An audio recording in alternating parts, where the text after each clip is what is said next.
لیلۃ القدر میں قدر یعنی اس کا مطلب یہ تقدیر کی رات ہے، وہ رات جس میں تمام معاملات ان کو طے کر دیا جاتا ہے۔ یہ تقدیر الامور کی رات ہے،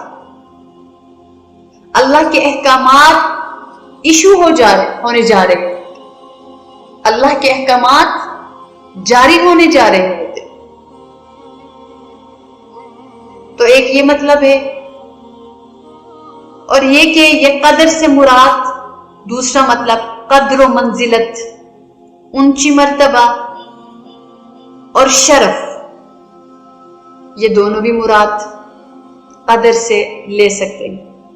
کیونکہ لیلۃ القدر وہ رات ہے جس کی اپنی بھی ایک شان ہے،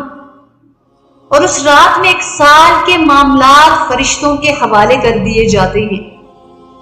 اس وجہ سے اس رات کو لیلۃ المبارکہ بھی کہا گیا۔ انا انزلناہ فی لیلۃ مبارکہ، یہ مبارک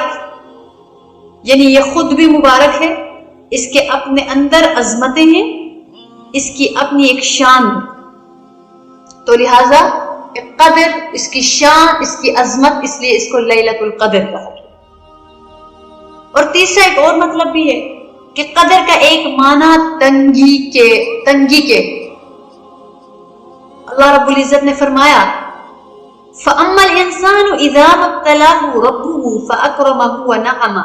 فَيَقُولُ رَبِّي أَكْرَمَنِ وَأَمَّا إِذَا مَا ابْتَلَاهُ فَقَدَرَ عَلَيْهِ رِزْقَهُ فَيَقُولُ رَبِّي أَهَانَنِ۔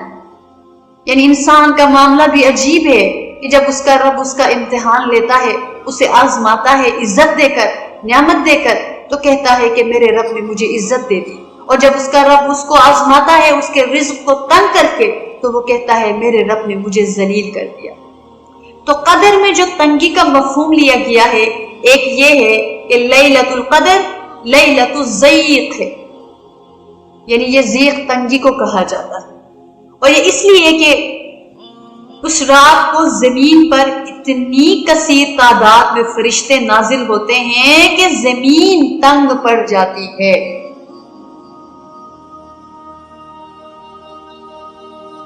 تو یہ پتہ چلا کہ ایک اس کا یہ مطلب احترام والی رات، فضیلت والی رات،